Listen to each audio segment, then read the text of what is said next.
is this game, set, match, the shot, the denial, it goes all the way in overtime! Yeah, you played Valsamar. So Hunter went out. Oh, well, yeah, I had to. Look at Socket, laying in the middle, Socket? laying in the damage, going in revenge for their honey. No way! They call him Socket Wabe! We do love all the players, even the ones we shit talk. We love you all. We love you all. Inside the fight, right in there, in deep. Rain Boss has arrived. They're taking up all the damage. You can clue your. We're winning the whole thing this year. Mark my words. EVU, Ohio, Purdue, Northwest, hey, every single one of you, get ready. Get locked in. Why? Those don't go in. It goes off the sidebar. So tiring and stressful, but no, I had so much fun. We met a lot of really great teams. Yeah. And then fun as a team together.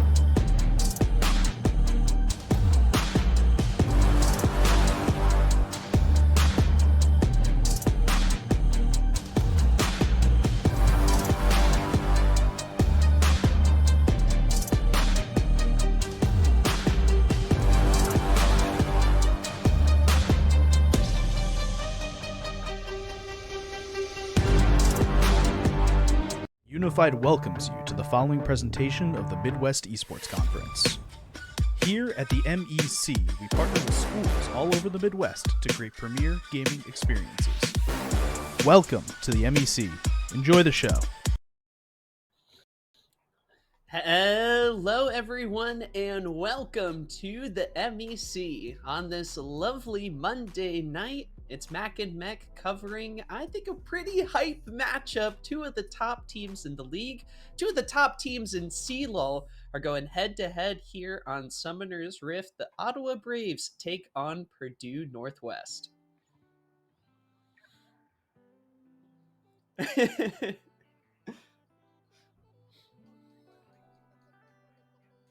Yeah.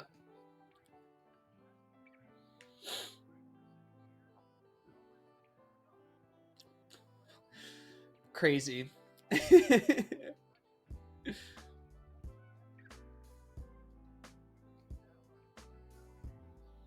Yep, absolutely. Really, it comes down to it. A lot of these regular season matchups are pretty important. Playoffs, I think, are going to be especially important. For the regular season, we've got our best of threes, and I'm really looking forward to see how these two teams go head-to-head against each other. For me, Ottawa is, I think, the team with a little bit more pressure on their shoulders. They haven't really found a way to get any big wins against the top teams in the MEC here, surprisingly. I don't think they've had their rematch against Ohio State just yet, but they haven't beaten GVU at all this season. They've got their second match against PNW here tonight, and we'll see how they do against Ohio State later on. But overall, Ottawa through the first round robin, they went 0-3 against the top dogs here. So now I think with a little bit more practice, the expectations are definitely higher for me here in this final week. And they beat GVU last week. So, like, everything's looking Ottawa right now. Did they really? That's crazy. That's what Prod said in the chat. And just to confirm, I was not muted. I'm just dumb. It's his own metric. It's unrelated matter. Prod, of course, is always going to let us know. Oh my God, they did. Wow. They won 2-1. That's so, crazy. I totally missed that. MEC, top of the MEC, getting a little spicy here. Getting a little spicy tonight. Wow. Very exciting. I know, I feel like for me, the top lane is going to be the most important lane to watch. Can Riversided survive Prank? I wonder what the strategy is going to be in draft, especially. Like Riversided, we see, like, you can put him on something safe in the Gragas. He loves his carries. But as we get ready to hop in, man, Purdue Northwest, Ottawa, coming off of a win against GVU, can they go toe-to-toe with PNW as well? I'm getting reminiscent of the triangle of last season, Meg. Oh no, not the triangle. Not the triangle. I made like a circle the other day to talk about totally unrelated topic about League of Legends professional team content strategies, but Yeah. the second I started making that like circle of death, I started getting the triangle in my head. So it's yeah. really interesting. Yeah, the triangle from last season, it felt like round and round the top teams in the MEC went. I feel like it was GVU would beat Ottawa, Ottawa would beat PNW, and PNW would beat GVU. If memory serves me right. I think that's correct. Here's where I'm looking. Last season, I think the top lane was a different thing. I think you're right to look at top lane between Prank and Riverside. Mm-hmm. I think Prank has a lot more picks that he feels really comfortable about. Yeah. We've seen Riverside on a bunch of picks, right? We've seen him play Jace. We've seen him play the Fiora that he really wanted to play for a while. We've seen him have one of the best Gragas's in the league, and he took that from mid lane and transposed up into top lane where it originally was. But I'm concerned about some of the picks that Prank will pull out that other top laners in the NBC don't. I'm concerned about the Volley Bear. Yeah. I'm concerned to a degree about like Camille. Any of these like heavy split push threats, I feel like you have to put a lot of resources into, and we know that Purdue Northwest will play however they need to win a game. So to me, it kind of feels like if you want to win a game against this Ottawa team, the big place to look is top lane, and how can Riverside kind of show I am the top laner, I'm very good at top lane, we're crushing it. Yeah. And not get totally run over. 100%. I want to take a look. Dang. I may have to go take a small deep dive into the because we don't do submitting of the like I remember back in the day, all the teams would have to submit their like end screen screenshots for matches, and now I can't really see the matches. They're there. It's sometimes you have to look a little carefully. So we don't. I'm really surprised. I'm impressed. Ottawa was able to take down GVU. Makes me really excited for this series because Ariana, excuse me, looked so good in top for GVU. I was like, arguably, Ariana could make a case for being one of the top laners in MEC. Prank is washed. Riverside is a mid laner. You know, it's the year of Ariana. You know, that was kind of a dark thought I had potentially for the case of GVU. But I wonder if the teams after OQ stuff is. I feel like now is the time where a lot of the teams are going to be focusing on CLOL. I wonder if we're going to see some special strats come out that some of the squads have been working on. Yeah, and this is a separate, unrelated but very related question, because if we're not doing this, you and I should do this on broadcast. Are we doing all MEC votes this year again? We're doing MEC first team, second team. Do we know? We should. I don't know confirmed, but we owe it. If we're not, you and I need to do it to determine important questions like that. Yeah, 100%. All right, it's draft. Let's do it. We're still waiting, but it's a draft screen now. We got that far. So, so for those who are new to League of Legends, each team gets 5 champions. It's okay. Bands I'm outing our producer. Our producer asked us what CS was tonight, and I had to explain what a minion was. So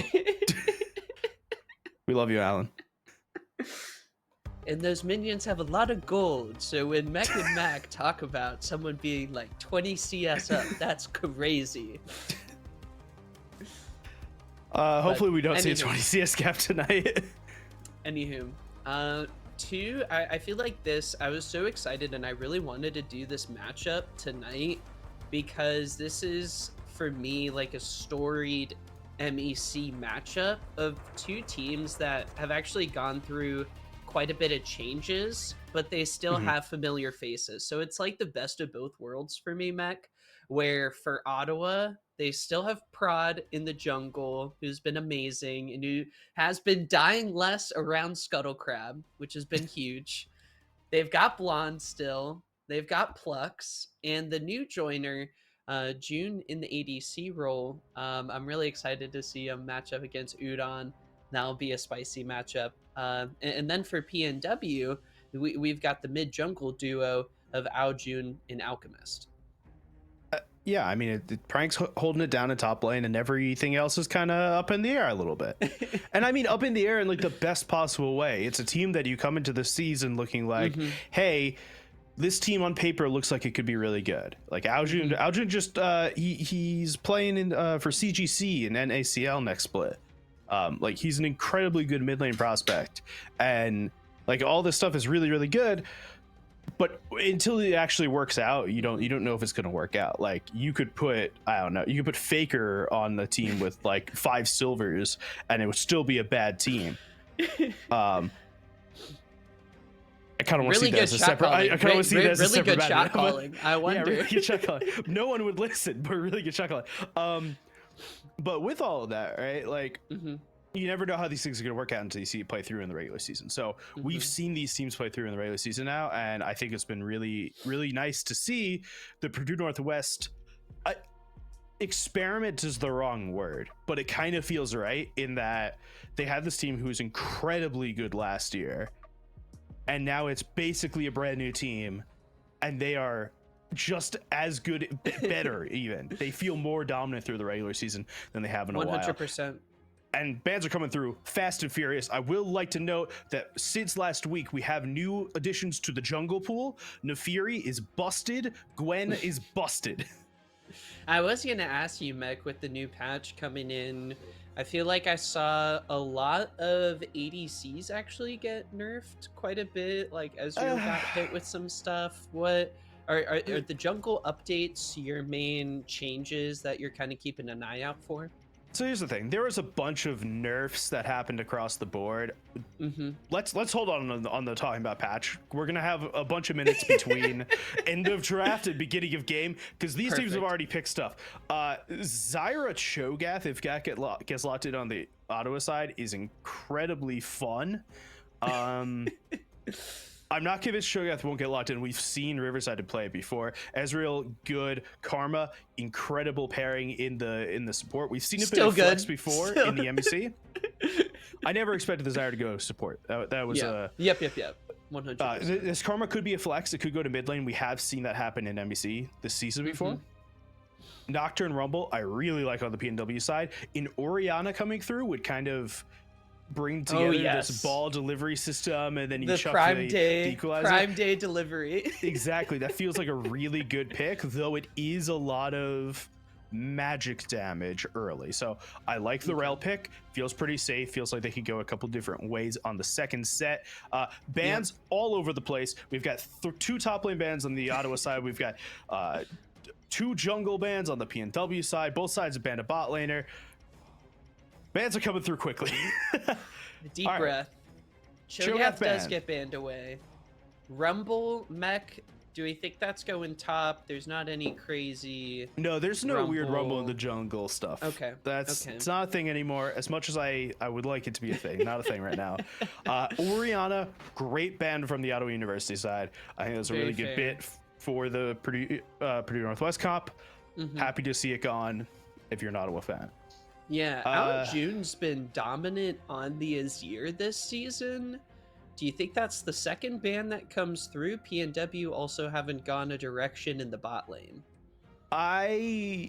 You could definitely do it. I think if you pick Rumble, unless you're willing to be certain about the Orianna, which obviously you weren't, you picked Rel, I think you kind of want to leave Rumble on an island in terms of magic damage. Just to kind of shred through and get all the damage done via that Rumble on magic damage. Everyone else is AD. We'll see how it plays out. They may want to do an AP mid laner because it is more of a carry focused jungler. Generally, when you see a Rumble in top lane, you don't also see the Nocturne. You see a like more tank, like a Sejuani, a Maokai, or something like that. Jhin being brought up. He got buffed, right? I was gonna say, you talked about how a bunch of champions were kind of moved around. Jhin did get buffed. It's passive. It's the numbers are a bit higher. They're not like, it's a bit. The problem with Jhin is Jin's weird in that like a small change in number is like a huge difference. Yeah. It has to do with his bonus AD based on critical strike chance and attack speed, but they moved it up 0.05%. And he's broken in both for both attack speed and crit. So it's a 0.1 increase based on that's a math rabbit hole we can dive into on a later date. If anyone in chat wants to help break it down, more than happy to. But we see the rest of the Ottawa composition finish out here, and what you were kind of talking about before earlier, right, MEC? Maybe PNW leans toward an AD mid laner. Aljun hovering a lot. That seems to be a lie. We won't sell it. I know. I see a lot of AP. I saw the Kiana and I was like, oh heck yeah, let's do it. But we'll see what happens. Safe Victor is the potential choice here. Talia and Sion, an across the map duo that can do a whole lot of work. And there's a lot of magic damage. PNW, something as well, just crazy team fight comp here. Nocturne goes in, Galio can follow, Jhin can fire away from a mile away, and same with the Rumble. This is a really spicy engage comp from PNW. I mean, also depending on how your teamwork is, which I know that we're talking about teams that have had tons of time to have actual real amounts of teamwork together. You can use Galio in the same vague way that you use an Orianna. Like you use the Nocturne to with pull more the ball CC through, right? You use the Galio, you use the Nocturne to pull the Galio through in this case. But it's getting you the vision, it's pulling the person through. And I think there's a lot to like on the Purdue Northwest side. I'm curious to know what the Galio build is going to be. I've seen some that are a little bit more damage heavy. I've seen some a little more tanky heavy. I've seen some phase rush. I think the general build right now is most people are going Aftershock, but I might think about the phase rush in lane against Talia. I think that a little bit extra speed may help a bit, and he'll get pretty tanky to begin with. Yeah, it will be, I feel like, pretty challenging actually for this Ottawa composition, depending on the itemization. I've seen some memes of Galios not always going the MR route, you know, like you would think they would go like full MR, but sometimes they just go full AP. So I'll be, you know, a lot of times I feel like we don't nitpick item builds too much, but we haven't had a need to. We haven't had a need to, so we're just some chill guys. But with the Galio, with the Galio, I think MEC, I'll be keeping an eye on exactly kind of what he opts for, as well as how much Magic Pen OU decide to kind of build into. There's a kind of delicate balance of that the Magic Resist versus Magic Pen scale that I think will be kind of interesting to watch unfold. I'm gearing up. I'm ready to go. I'm hoping for like a 40-minute game that's just super close between these two guys. I know we started late, and this might be like a 2-1 grueling series that goes pretty late. But I'm ready to go on this Monday night, Mac. Yeah, I'm liking these drafts. I think they're very so. Let's talk about how both teams want to win for a second. Let's forget about like, individual lanes. Let's talk about an overall general bit, right? How do these teams want to win? Ottawa University wants to do a lot of poking in lane. They want to poke out. They want to poke out in team fights. That's how they want to win. The only person that is not conducive to that win condition is Sion. He's the only person, and that's okay. You need a tank either way, and you're not going to really get a poke tank. Just, it's not a thing. And with the fact that you have a back pocket Karma here, and Karma did get nerfed on this patch. It's for the Q max Karma build. The numbers got brought down by 10 base damage on Q. There's been this like, you could Emax, and you've been able to Emax for a while. and it's not as much poke, but it's a lot of shielding and healing. You build it with Moonstone and Shirelias. And I think that you could do that in this build and feel really good about that and kind of keep everyone alive as you poke. Okay. The Purdue Northwest side have a very specific thing. Everyone except for Jin would like to go in. They want to have Nocturne go in and be primary form of engage. You have some sort of vision, Nocturne goes in. The Galio is going to come right over top. The Rumble is going to throw down the Equalizer. They would love to fight. Just hit everything on my desk. They would love to fight in the jungle. That's the best place they can fight. Equalizers are incredibly good inside these like tight pathways in jungle. Fighting in the river, not as good. Fighting near Otacon may be okay because there's some extra walls in there now. But they want to fight around objectives, in pits. They want to fight in jungles. The only person that doesn't want to go in is Jin, which is fine. Jin in this case is not the damage. I know that sounds insane about AD carries, and Jin's going to do a lot of damage, but Jin's primary job is going to be using the ultimate to zone. Jin is a super utility focused AD carry, and he's going to be, the goal here is the ultimate to get a little bit of vision, right? Get just that big zoom out, right? But also make sure people stay put for the rest of this team to get in. It's a lot of, hey, if you walk somewhere, you're going to get shot by a Jin Aura, and those bullets hurt. Yeah. Especially once we get later in the game. Then Jin will be able to walk in and do a bunch of more damage, but I wouldn't be surprised if you see this team kind of psychopath in on someone and the Jin get left out. And I think that that's okay here. And there's even additional follow-up, right? Like you're talking about utility. He's got the Deadly Flourish to lock down someone. Again, if they want to pinpoint, you know, with the Nocturne ult, Jin can support that all-in engage with either his ult or his W.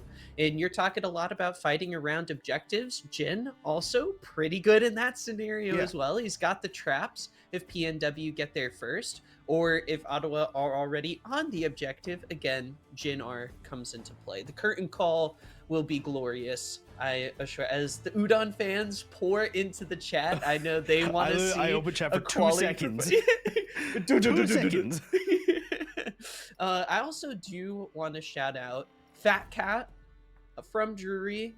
We love you, man. Thank you for the subscription.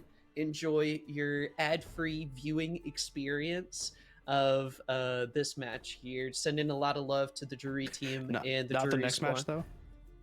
Oh yeah, well, whatever match. Oh, for this month and this month only, Fat Cat gets no ads on matches. But I just wanted to do a special shout out for our, one of the stalwarts of the MEC community, sending a lot of love over to him. But kind of refocusing just for a bit on the matchup as we get ready to load onto the Rift shortly here.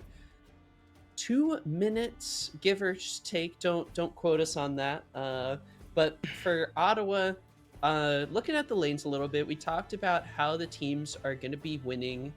We've got Talia versus Galio in the mid lane. I feel like that'll be kind of boring. Sion, it's going to be pretty boring. Sion versus Rumble in the top lane. Oh, it's giving a little boring. We'll see. Sion can sometimes be spicy with the passive, and Riverside goes crazy, and so does Prank. I feel like they will end up 1v1ing each other and trying to kill each other. So top, I'm sure, will be interesting. It's just kind of a coin flip moment for me. Bot is kind of interesting, but Ezreal and Karma just want to poke.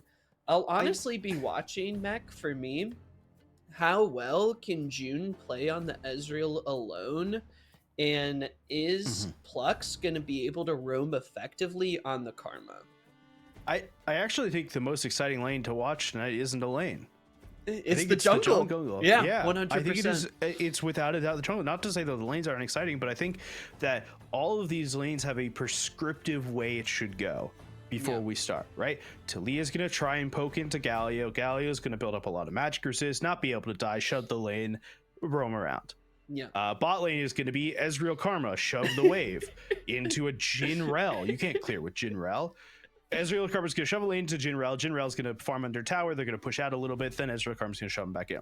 Top lane, Rumble is going to beat Sion, just how it works, right? Sion's going to try and do some shenanigans after Sion dies. Every lane's very prescriptive here tonight. But the jungle matchups with Zyra, with the insanely fast clear Zyra has, Nocturne's clear is not slow either, but Nocturne really wants to get to that level 6.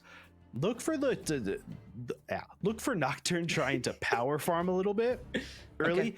Maybe go for some early jungle invades into 6, because the second Nocturne gets to 6 is a whole new champion. He's gonna be. I would not be surprised to see Nocturne this game. Sometimes you have a Nocturne that like, hey, I'm gonna hold the ult until we have good.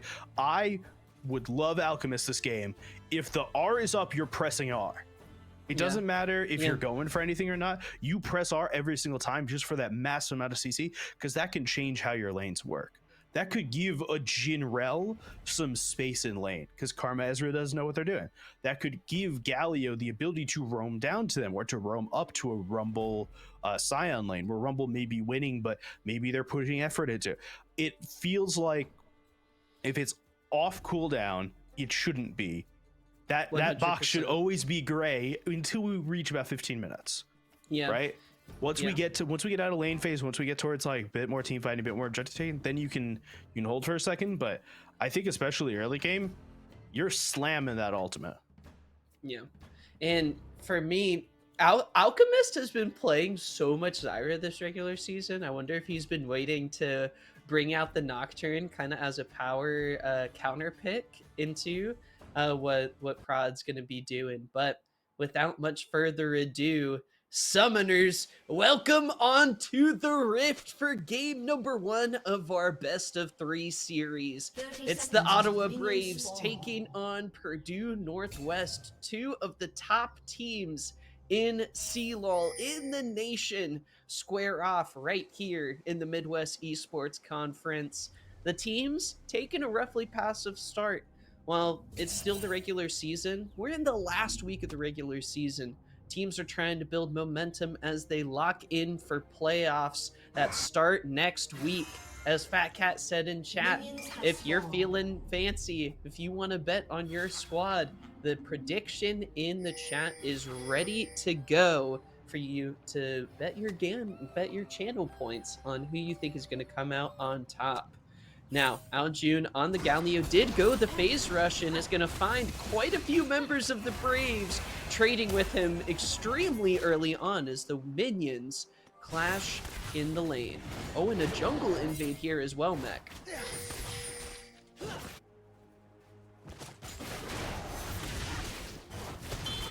Crazy start here. Wow. This is kind of the opposite of what I had said before. With obviously the Galio, correct, but the Nocturne wanting to kind of be aggressive in the jungle area is a little bit different.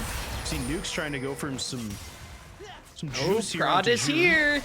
He lands the snare. The Ottawa Braves are going in instantly to start the game. Nuke's trying to flash away. Pluck's trying to get a flash Q in. The flashes are for naught. Nuke's manages to escape. Wow, really close there to start the match.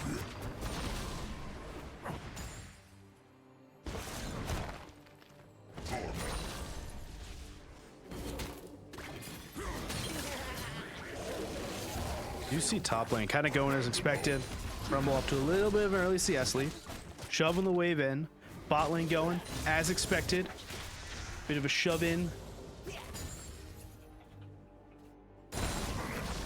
We're trying to adjust to the stuff very quickly.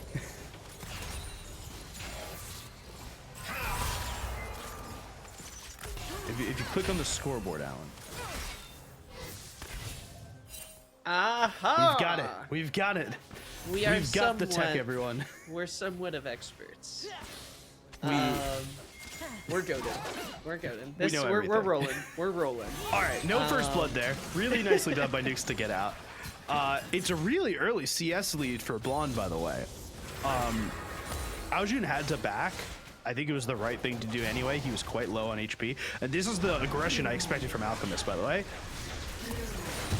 Prod waited, but Alchemist gets the smite, gets the healing. We've got a rumble in the jungle, as well as a fight going on here. Prank looks like he's just gonna back off. The teams shake hands and keep this wild early game rolling. The bot lane gets more along the lines of that script you were expecting, MEC. The Jhin and Rel getting shoved in underneath the turret. Yes, I agree. Everything is going as expected. Mostly. I think Alchemist is playing really aggressive in jungle. I did not expect Prod to be as aggressive as he is being, although I guess I probably could have guessed this early. Riverside is just willing to take what Prank's thrown at him. Also understands that Prank is not really at a kill threshold yet. In order for Prank to kill Riverside, he needs to kind of hit both Electro Harpoons, which is that E.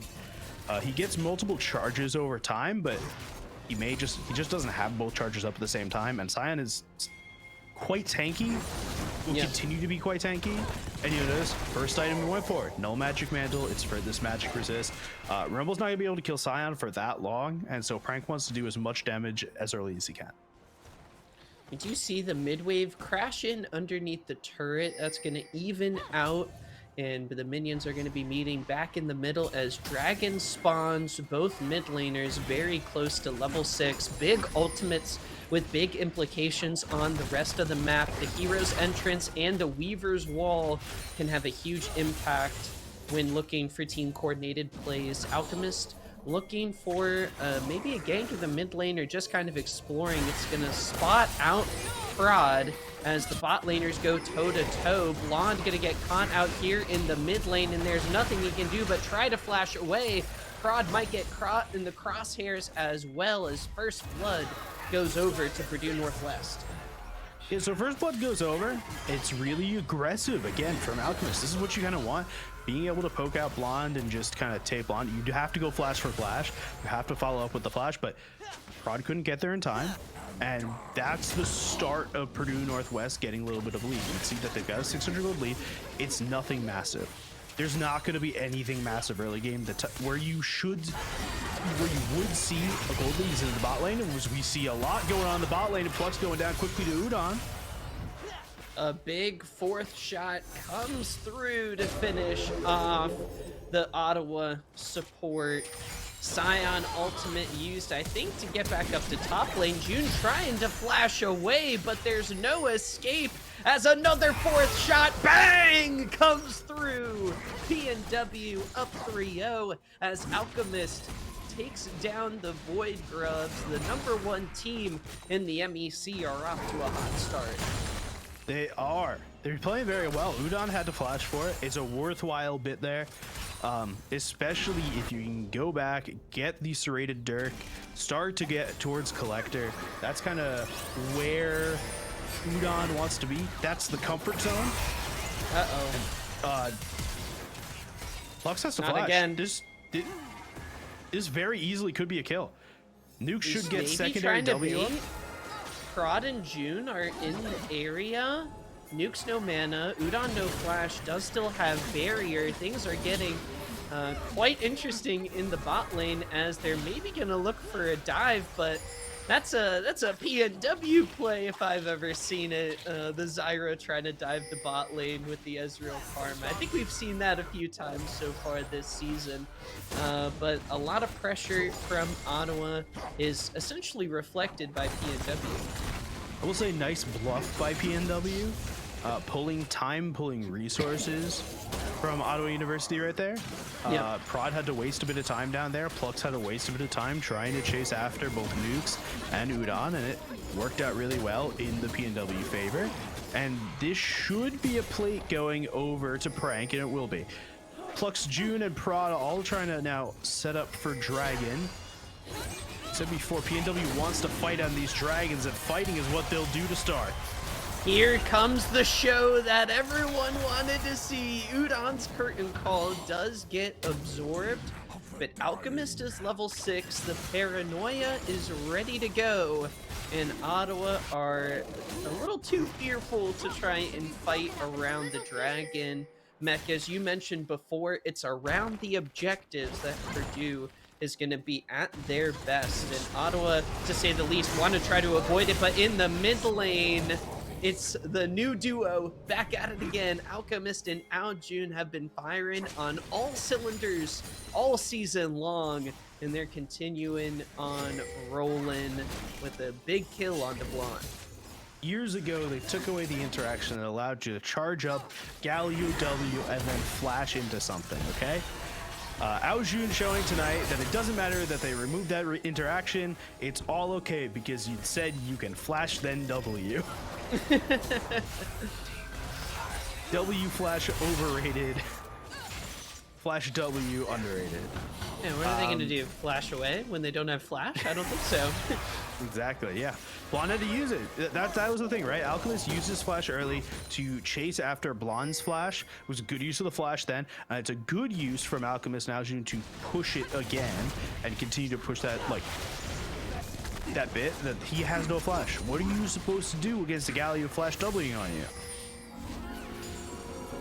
Not a lot. Not a lot you can do, and it's going to put Ottawa in an awkward position here to start off game number 1 of our best of 3. Before 10 minutes, down 10,000 gold. You can see on the scoreboard, it's about 500 gold apiece, give or take a few across the board. So not significant at the moment, but it will mean Ottawa has to take their foot off the gas pedal. It's going to be PNW who get to the first item spikes first. And then if they keep rolling like this, they'll also get to the second item power spikes as well. As Udon, no mana, gonna get engaged on by Riversided, but you know, for the Scion, it's sometimes all talk. I'm actually a little miffed there that Scion didn't go further. They should know that Jin has no flash there. I think that it may not have been able to be a straight kill, but it could have been a lot of damage going on towards this Jin, forcing Jin to back. It ended up forcing Udon to rebase anyway. No ultimate for Riversided means he has to expend the flash. Underneath the turret, he's getting burned down, and Nukes is smelling blood. Meanwhile, Udon is all alone on the top side of the map here. June and Flux are gonna see if they can try to get a kill, but Udon safe underneath the turret. Riversided in a little bit of trouble. Paranoia is available as both teams try to execute dives across the map. Both teams are trying to. I think Udon's a bit more risk here, especially as the Ezreal poke keeps landing. He's not missing anything. Galio ult comes through. Shielding will help. Can Aojun turn the beat around? It's a lot of damage coming out of the Ezreal. Blonde's coming. The hero's entrance did not do enough. On the bottom side of the map, Riversided did go down as well, but Alchemist did not use his ultimate. Paranoia is still available, and Ottawa's going to recall while the getting is good. Yeah, I mean, I think it was a worthwhile play from Aojun. Honest to God, I think that you do that earlier. Even if you don't know that there's you know that there is a dive coming when there's two people there, and Udon gets like poked out a little bit. Doesn't matter if you knew that Prod was there or not. I think that you just pre-ult that and try and force that option. Doesn't end up working.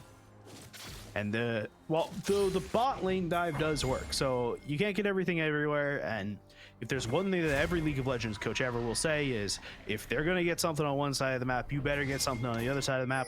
Both teams are vaguely okay with what just happened.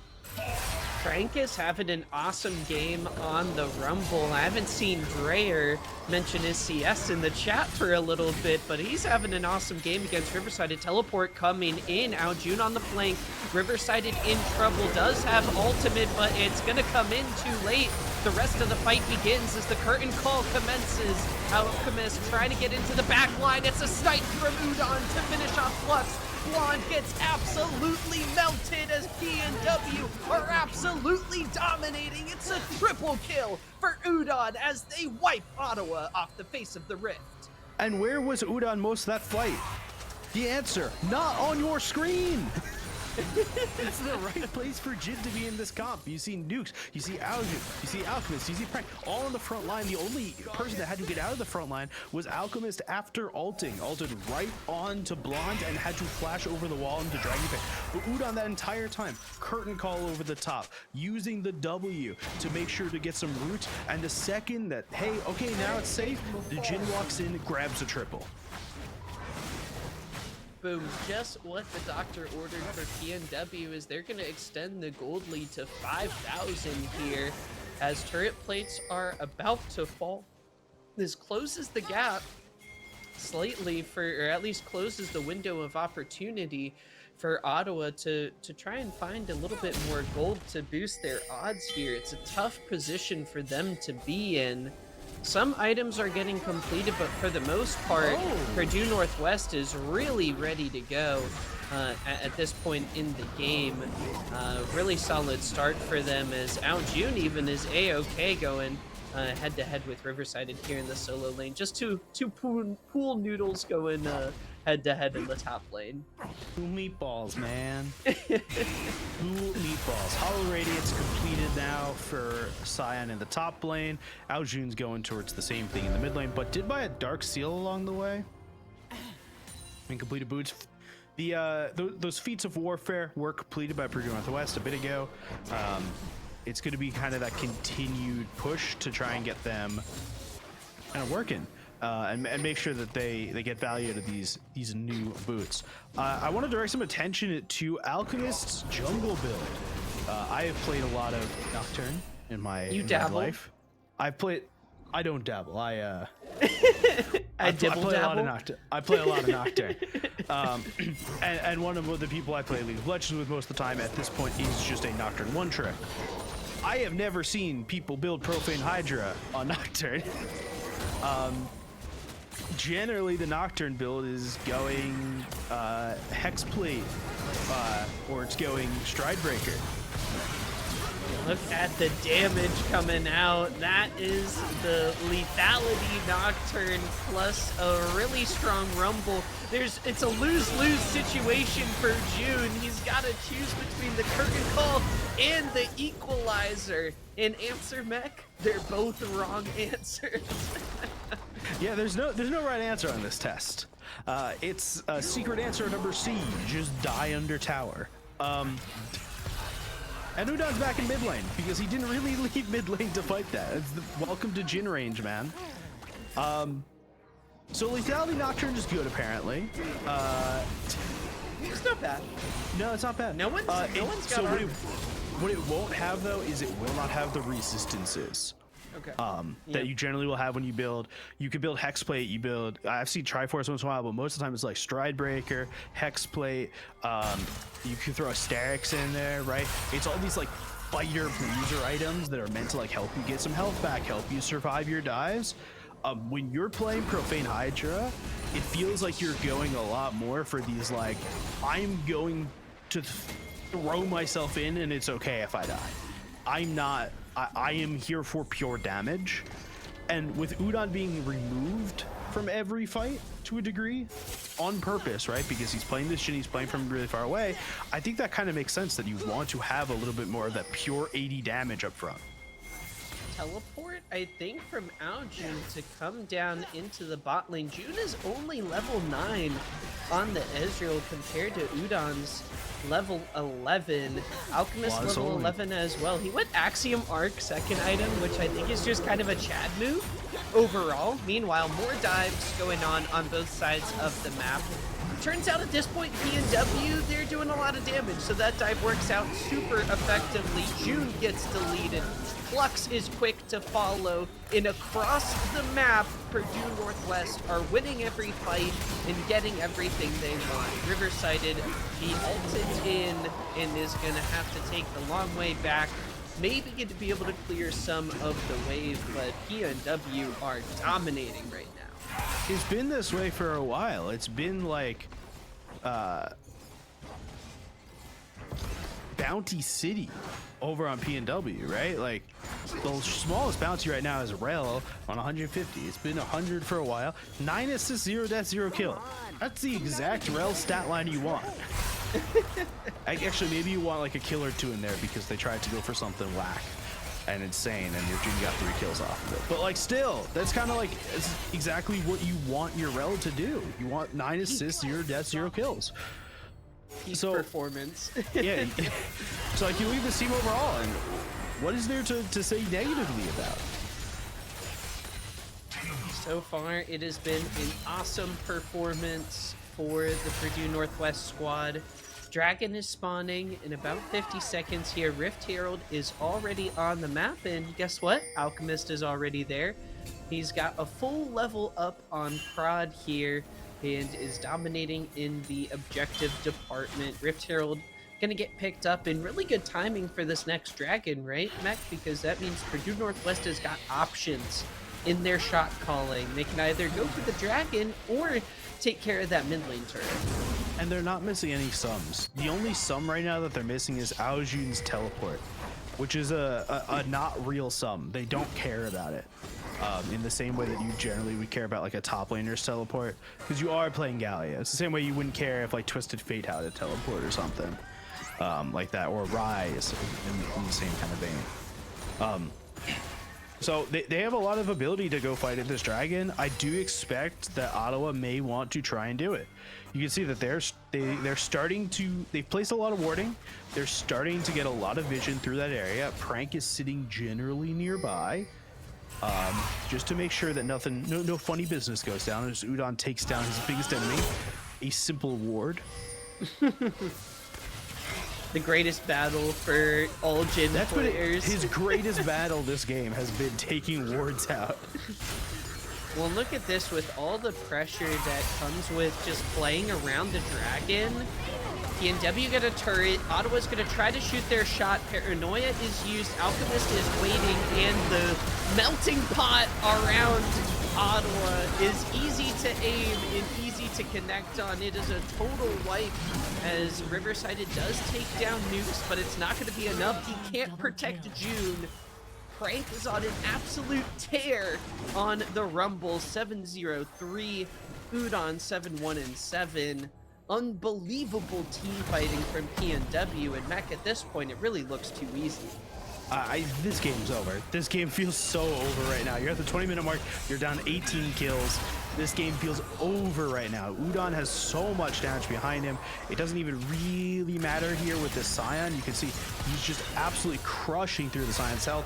The Scion had to super, itemize into magic resist to survive lane against Prank, which he did.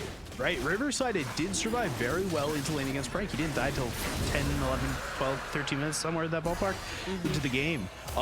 When they were both in bot lane after full rotations, right? But the second now that this Jin doesn't have crit damage, doesn't have much attack speed, he doesn't have Omni Vamp. No, what Jin has is he is a big stat stick for physical damage. And if you're not building physical damage, preventation, if you're not building armor, you're dying to him. Aojun level 14 on the Galio just melts through Flux. As Riverside is trying to get some experience, some gold in the pocket. PNW have not used the Rift Herald just yet. Prank is sitting in the bot lane. This is so funny. Udon's eventually going to steal away Riverside's chickens. He's going to be caught out. Deadly Flourish comes through, and yeah, Riverside, good luck trying to get out of this one. Re-engage opportunity. Shirelia's used, but Udon one shot, one kill. That's a lot of damage coming out of the PNW ADC.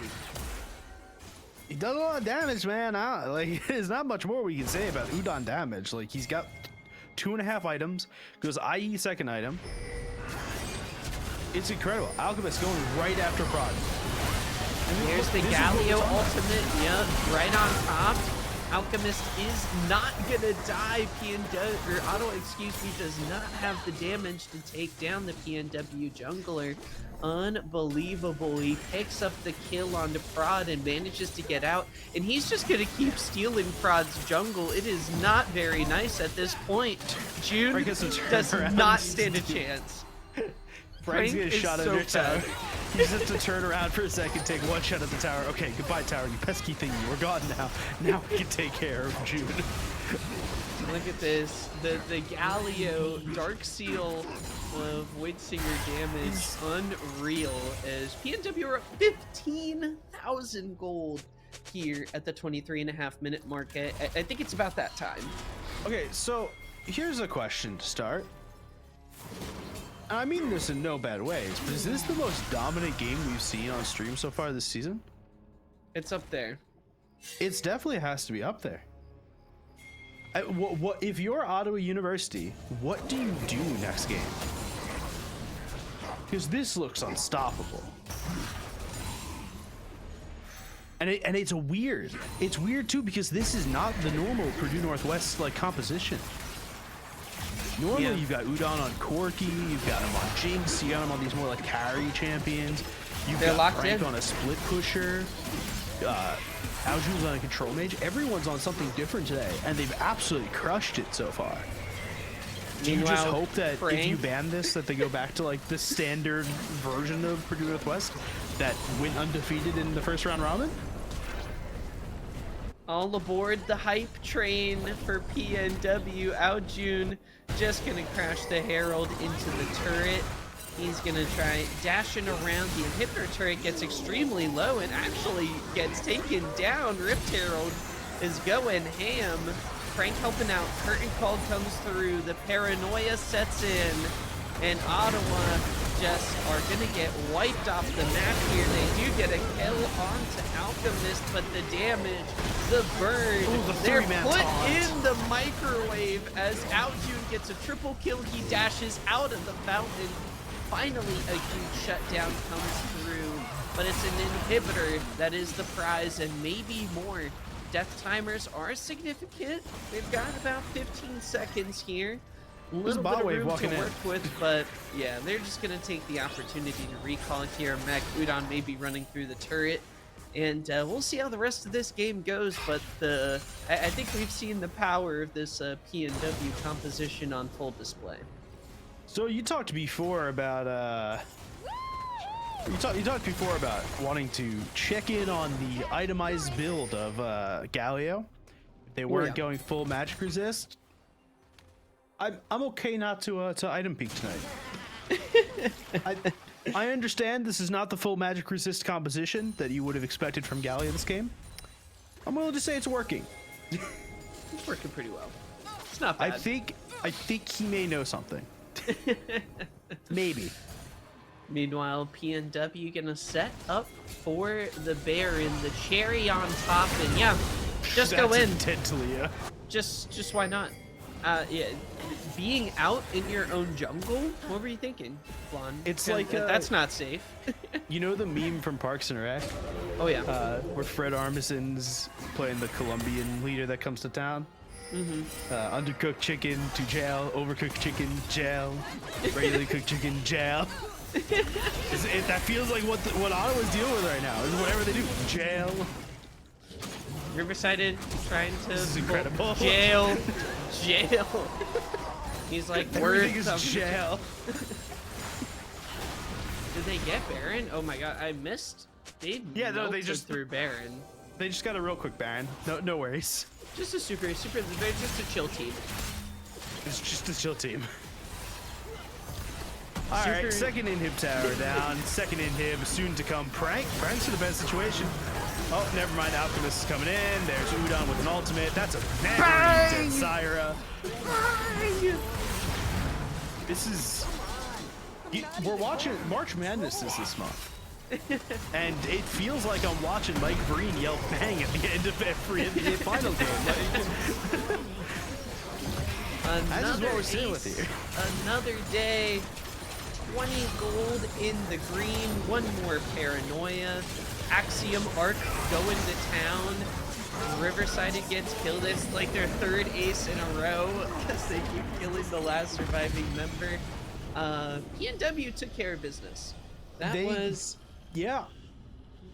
about as good a game as you could have hoped. Everyone looking at the scoreline, nobody had a bad game. Everyone did exactly what Coach Marquez and Coach Rend were hoping for. They're going to come back. The coaches are going to be feeling good. The players are going to be feeling good. And it's on Ottawa now to come back and make game 2 interesting for us. I am concerned. What is the Purdue Northwest draft next game? If they feel like they just won 36-5 kills, okay, in this game. Yeah, that was game 1. I feel like, what are they draft? This is not the normal Purdue Northwest draft. Yeah. Like, I don't know how much I can like harp on that tonight, because you may think, oh, this is how they've played all season. This is not how they've played all season. They have played Prank on a split pusher. They've been playing Alchemist. Alchemist has been on carries, but it's been mostly Zyra, a lot of Pantheon. We see Aojun on a lot of like mid lane mages. We see Udon on Hypercare. That was not this game. This was a very different look from Purdue Northwest, and it absolutely crushed. So next game, do you say, does Marquez go, oh, okay, we're going back to the normal stuff? Does Marquez go, oh, okay, we're going to keep going with this? Or does Marquez go, you guys won 36-5, I don't care what you pick. Like, yeah.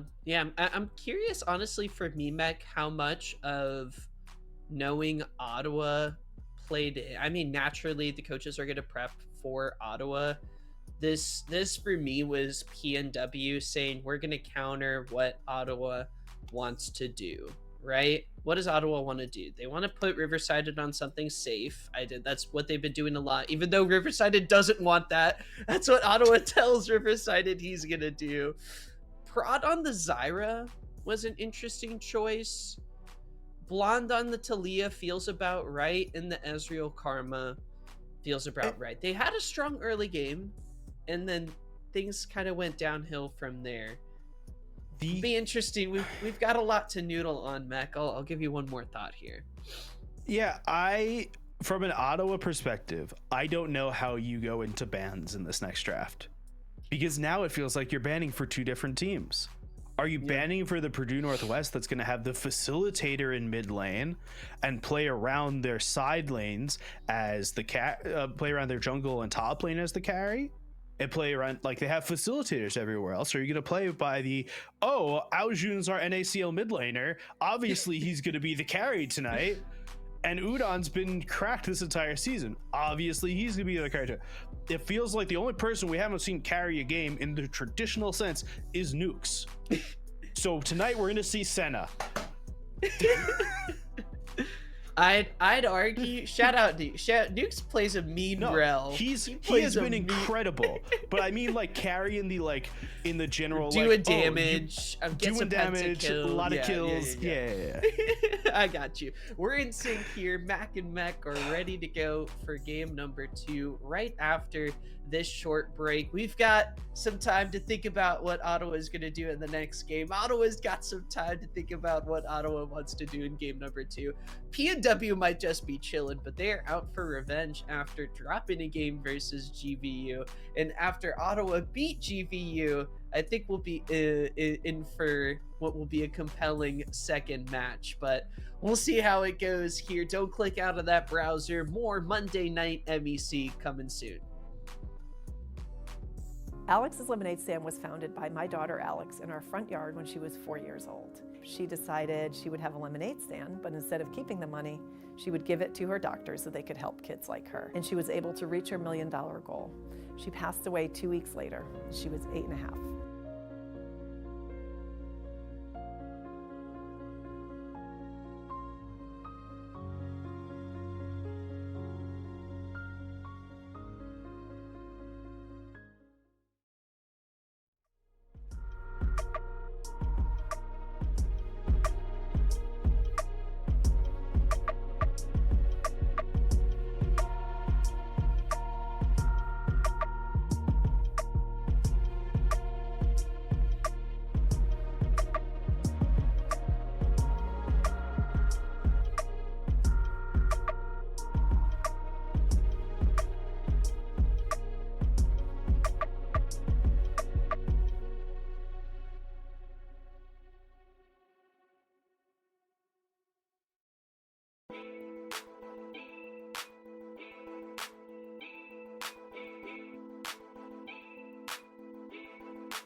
Hello, everyone, and welcome back to our continuing coverage of the MEC on Monday night with Mac and MEC. We are super excited to get right back into our streamed matchup of the night, the Ottawa Braves versus PNW. Two top teams here in the MEC, but game number one, Mac, it didn't really look like it. No, it didn't. And you before we went to the break, we went, you know what? Okay, here we're gonna figure out the answer to the question. By the time we come back to the break, on if you are Ottawa University, what are you doing in this game? And if you are Purdue Northwest University, what are you doing in this game?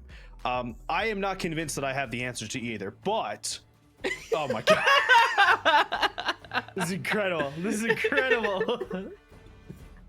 Udon fans rise up. Udon fans rise up. Incredible. All we got told was that there was a meme, and I had forgotten that we were even told that there was a meme. I'm so happy this is here.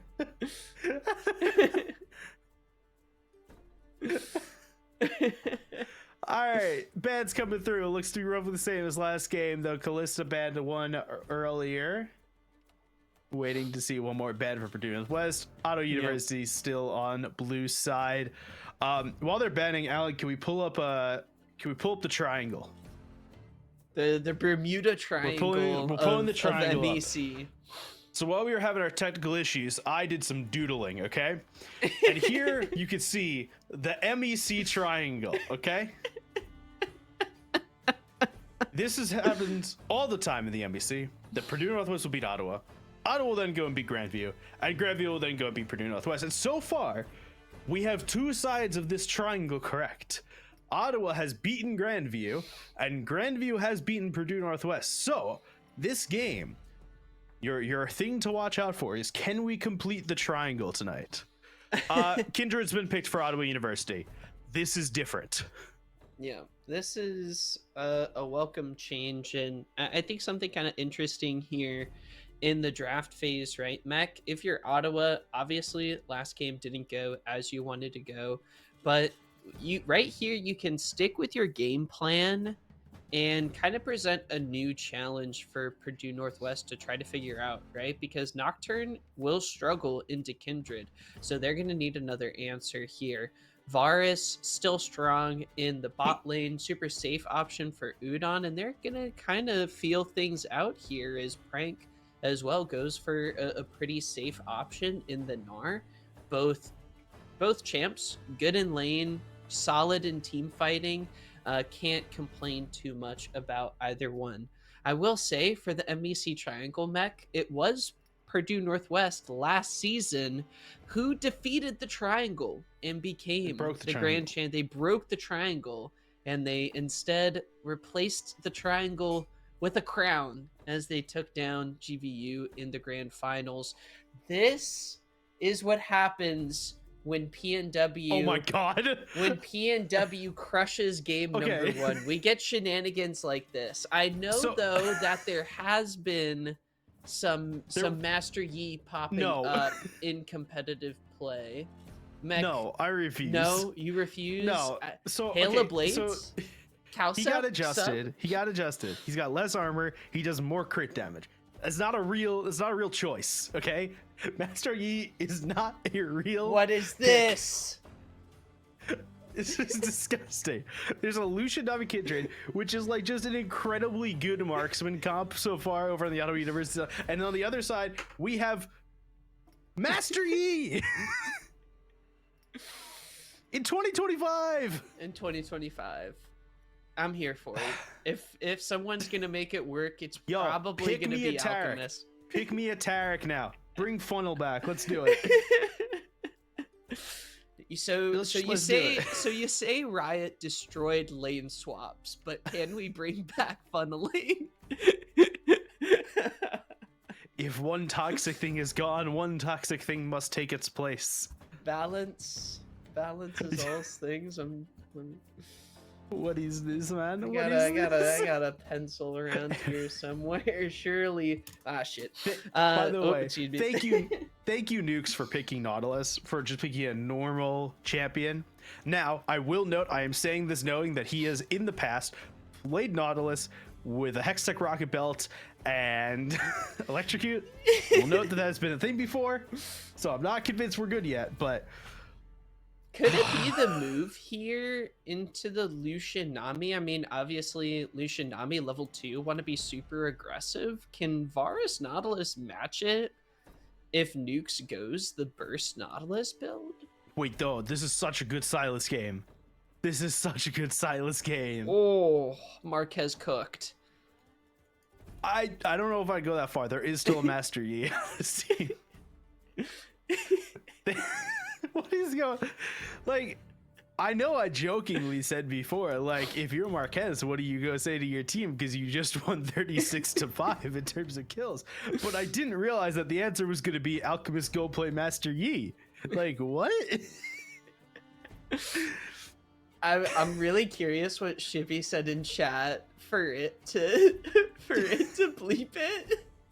But alas, this will be a very interesting game of League of Legends here, and I think this draft is kind of indicative of the teams playing some advanced chess. PNW inventing some new pieces. Little did we know Master Yi was on the table. So this will be fun. This will be definitely fun to watch. Ottawa, they tried to be aggressive level 1, level 2 in their early game on Ezreal Karma. They're going to try to give Plux in June the tools to continue to be aggressive early on.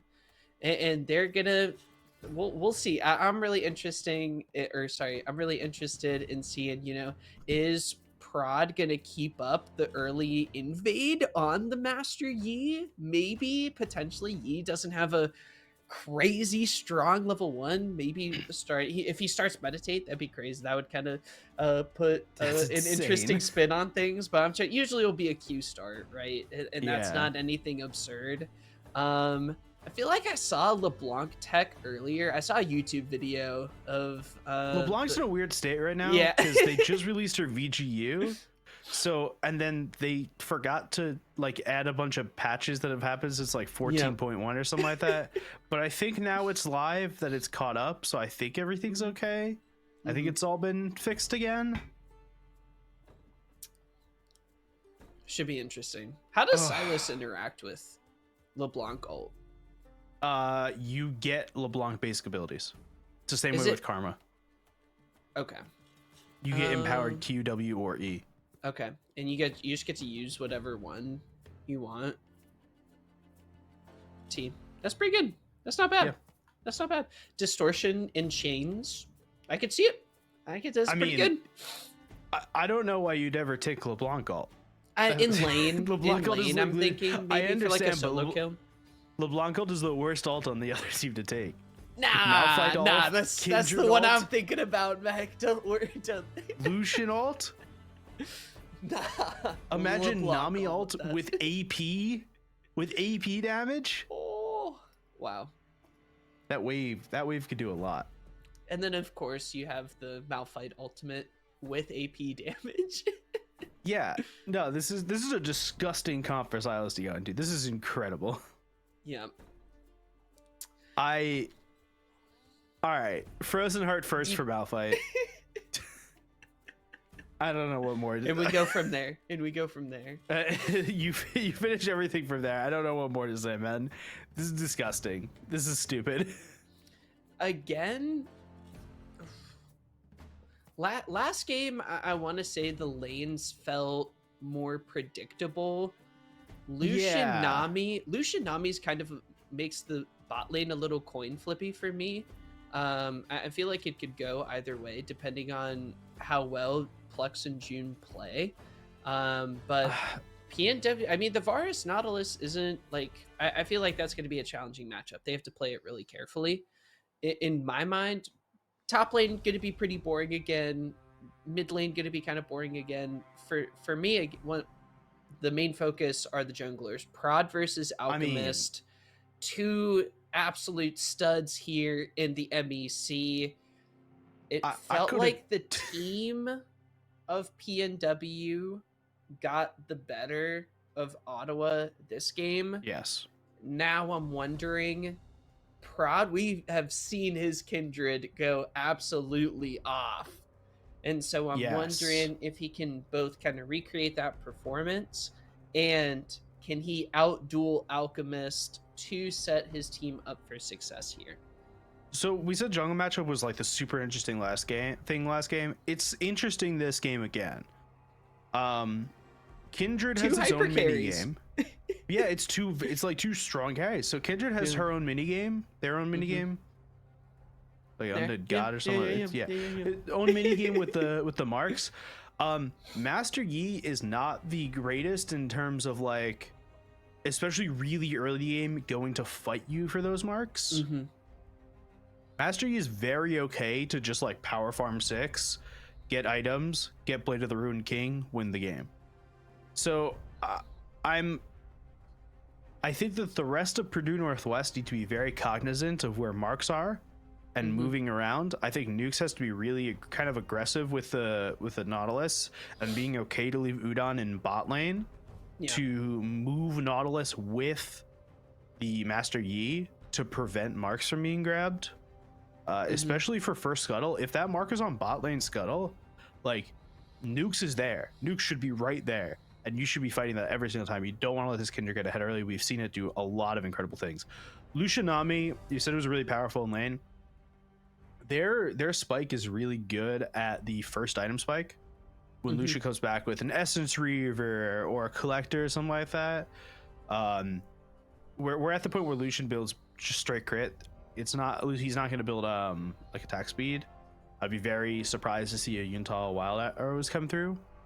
But like Lucian's really good around that first item spike, and I think before that item spike, Varus can do a lot of damages. And with Nautilus, we've seen not electrocute do so much damage. See, that's what I'm saying, right? Like you put three little pokes onto Varus. With the blight stacks, detonate the blight stacks, Nautilus finishes the kill. Like there's a lot of power early as well from the Varus Nautilus. So I wouldn't.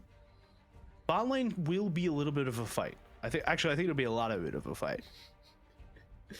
If everything goes according to plan for Ottawa, there will be a lot of fights, and they'll be winning those fights in an ideal world. And it's also something that I feel like we don't necessarily see a lot of from Plux, where they're looking for the 2v2. Plux is not going to be looking to roam as much on the Nami. Obviously, objectives and timers permitting, he'll maybe be able to leave bot lane and be effective in mid lane for a potential fight. But I feel like, and I'm proud of Ottawa for sticking to their guns. This is a draft that for them, I feel like they need to pick this kind of composition. They're going to stick to their guns. They're not going to pick something scaling. They're going to try to win the early game against PNW, which is a hard thing to do. But during the regular season, this sort of practice, again, I'll say quote unquote practice, this does have playoff seeding implications. But overall, I feel like this is a valuable experience for the team. I think it's a valuable experience for any team. I think that there's limit testing here for Purdue Northwest. This is what I would describe as limit testing. But I think for Ottawa, I think if you can take this game that you see that Purdue Northwest is like not trying is the wrong phrase, because they are going to absolutely try and win this game. But they're doing a little off meta picks. They're kind of fearless drafting themselves here. I think if you could beat Purdue Northwest here, you kind of come into a map 3 and go, okay, you had your fun. Treat us like a real team. Come at us. Yeah. Again. Part 2. Part 3. And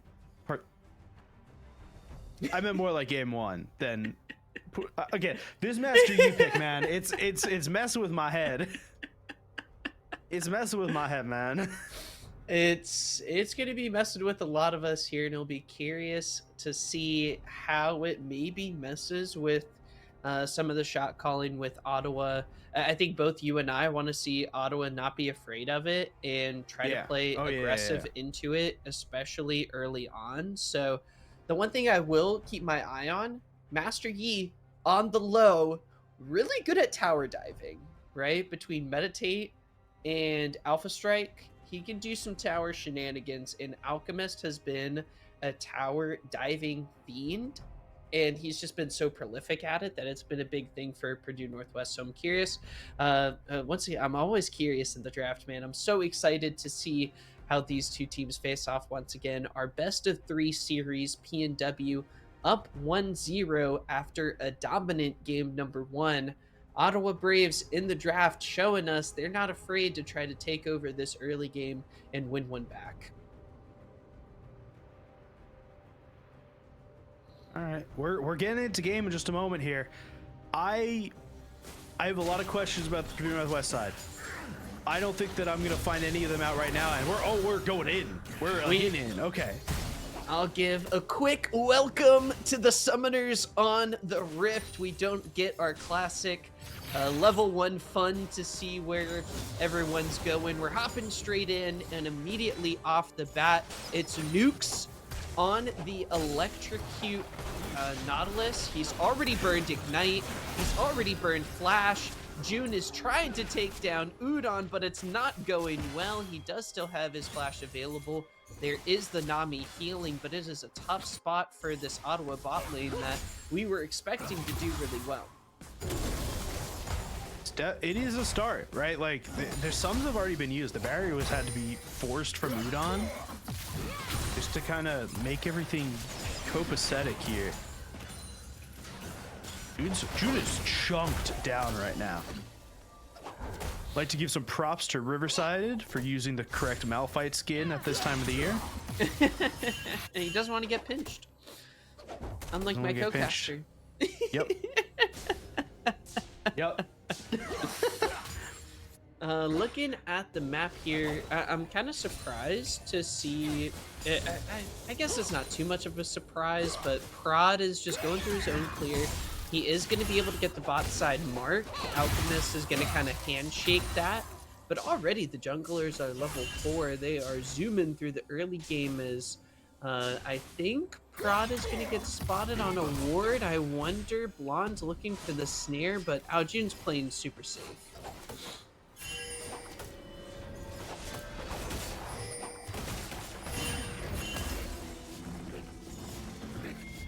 Meanwhile, Riverside losing some CS underneath the turret as Alchemist putting some pressure on the Ottawa top laner. Aojun gonna recall. Prod is here. Flash is available for the PNW mid laner, but talking about Plux's roams, we wanted to see if the timings would align, if the stars would come through on the big night. Aojun's trying to run away, but Prod flashes over the wall. He's trying to escape as the rest of PNW arrive, but a moment too late as First Blood goes over to Prod. They had to push a lot. They had to push a lot of people over there, and now they're coming in for the second bit. Prod is in the ballpark. We'll be able to get away. All right, top lane going in the way prank. Blonde went Ignite on the LeBlanc.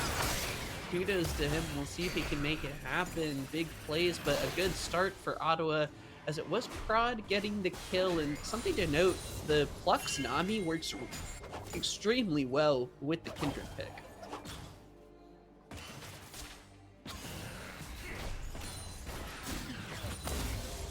That's what Varus is very good at right there. Ooh, that's a full range hook. Nami dead? Is Udon dead? A big bubble. Is Riverside dead? Yes, Prank one more tower shot. He's executed! Executed? Oh no! Riverside does not get the kill on Prank as he did Nukes is gonna kill Flash. Oh, he wants it so bad. He does have Flash available. I think he went Hex Flash, so it should be there. There it is. Bam. Plux. But now is he going to have to trade Udon's life? Prod is in the area as well. June's trying to flash. No, Nukes is there. No mana. No the mana. Protector, you have no mana. June getting low. He does come through. Unbelievable. but who's gonna feast in the bot lane? It is Prod getting a double kill as some gold does go over to Udon. Riverside does have ultimate as Alchemist is gonna look to make a play on the Malphite. Tricky territory here. I think he's gonna have to burn the ultimate after the Alpha Strike. Well done for Riverside to not get caught there. Now's where it's scary. Master Yi about to be level 6, has a pickaxe, already starting first item, right? Like this is, we're starting to get to the Master Yi comfort zone, which is playing in the game. Riverside doesn't have ultimate. It makes this Void Grubs, I think, pretty hard to contest from an Ottawa side.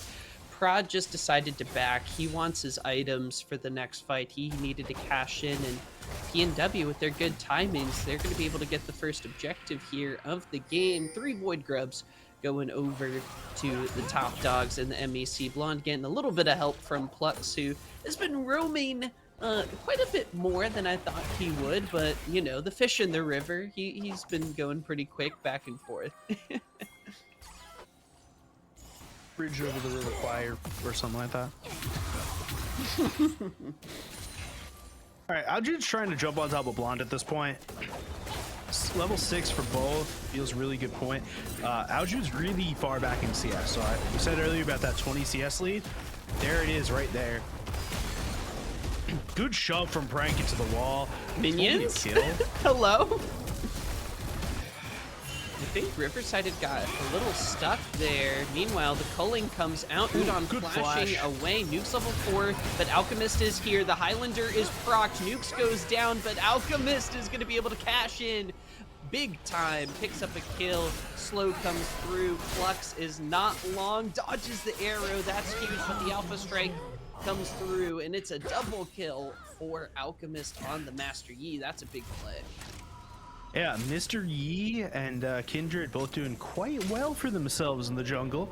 2-0, 3-0 respectively. Does seem to be a jungle game again. We saw it last game for what it's worth. And I mean, this is looking a lot better for Ottawa University than the last game did. Let's be real clear here. It's a close early game. The jungle hyper carries, the stars of the show. CS lead in the mid lane in favor for Blonde. I'm a little concerned for Riverside on the Malphite, but overall, he's just got to build the economic tank items and use his ult in the team fight. So it's not like a carry getting put down in the early game, but still, Frank is having his way in the lane. Meanwhile, a bubble connects. Udon's in trouble. He's going to have to back away. The barrier comes through at the perfect time. Prod's going to look for the dive, but the PNW bot lane is gone before the cavalry arrives. Nuke's able to get away. Something we didn't talk about, Udon is not going the on-hit Varus build that we've been seeing a lot of recently. This is, in fact, the lethality Varus build, which I do like when you're playing with an on-hit Master Yi. Master Yi's probably not going to go crit. I understand crit got buffed, but, like, it should be Blade of the Ruined King into Ginsu's, into Wit's End. Just a lot of on-hit. So I do like the adjustment to make sure that you have 2 different types of AD damage. And yeah. Oh, he caught Alchemist? That's a lot of damage, but the Alpha Strike comes through, and Alchemist avoids the danger. That's what I was talking about.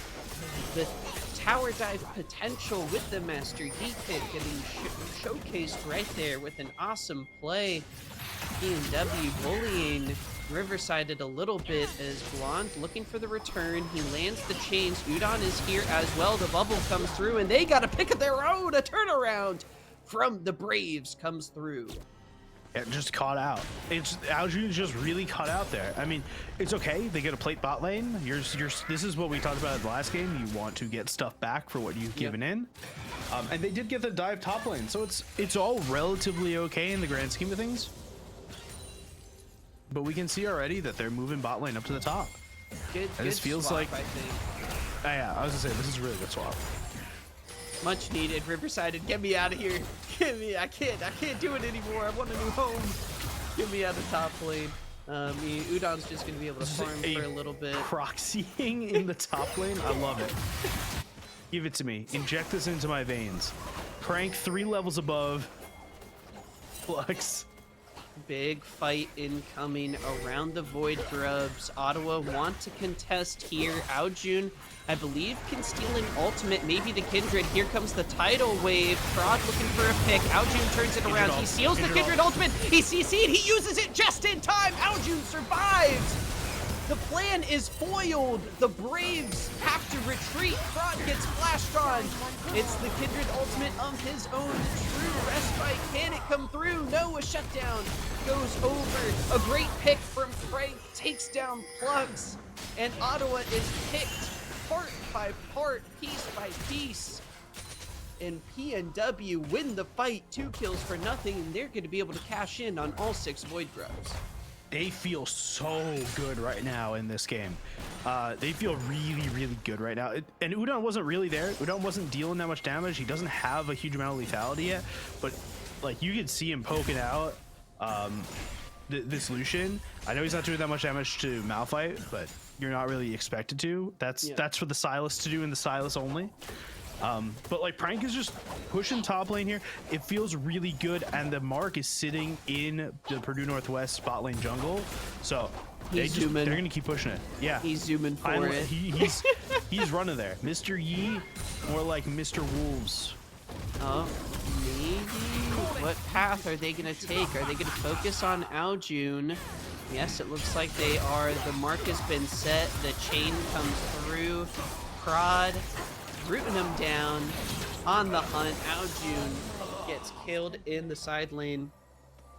Prod is focused, not just laser sighted on the marks. He's keeping in mind what kills they can pick up. The question is, what do you get in response to this? It looks like they're looking for a little bit of a tussle. Nuke's willing to go for Kindred here. Kindred ultimate is really long cooldown. Alchemist is just gonna feast, but here comes June on the Lucian. A whole lot of damage as he gets a double kill to turn around the bot lane fight that was much needed from the Braves to keep this game close. Where was this team game 1? Different it looks like a totally new team. And for what it's worth, the Ottawa comp is not that different, right? Scion Malphite, yes, I understand they're different, but like they're kind of the same at the end of the day. Like Kindred Zyra, kind of fill the same role. Like, it doesn't feel distinct between the 2 games, but the team feels like they're playing with a lot more confidence this game. I'm gonna be talking about it quite a bit. Frank on the Gnar may be the difference maker. A lot of he's got a huge CS lead. He's able to take down the turret. He's going to be a massive headache for the Braves that they have to worry about both in team fights and in the side lanes. He's having a great series against Riversided so far. He's kind of my player to watch outside of the hyper carries. He's been playing extremely well, and he's going to head down bot ahead of this dragon fight. Doesn't need to teleport. Aojun also doesn't have teleport. Depending on how quickly the objective starts, he might be able to steal the Malphite ultimate, then teleport down. Riversided already moving towards the objective. Yeah, and now we see Plux moving down. We see Prod finishing up his jungle camp, but Alchemist is already on this dragon. They're already starting it. Now they're going for Blonde. Everyone spotted. Aojun does have the teleport. He's going to keep pushing in the side lane for the time being. Remember, PNW have 6 Void Grubs. The turret could get melted. PNW, a big difference between their composition in this game, they cannot execute team fights from a long range, essentially, right? No. Like, it is tough. Here is a huge culling, cleansing the chain of corruption as Udon gets melted. He has to flash away.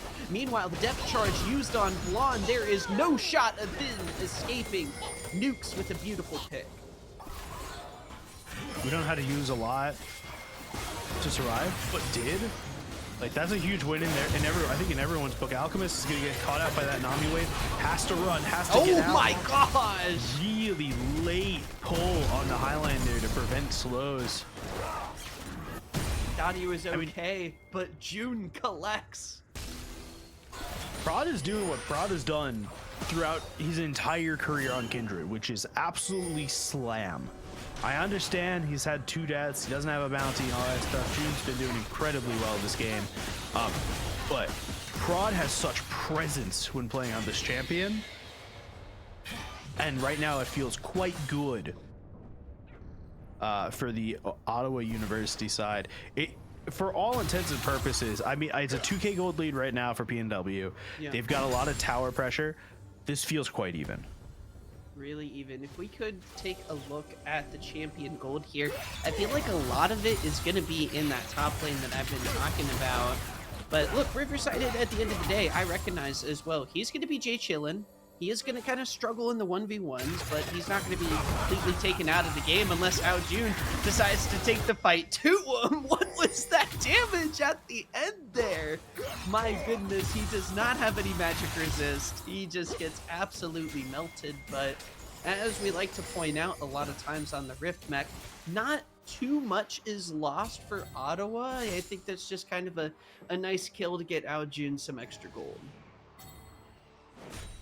We're gonna try and get a little bit more vision line here in this their enemy jungle. Nuke's walking around trying to clear whatever's there. Okay to leave the control ward for the time being.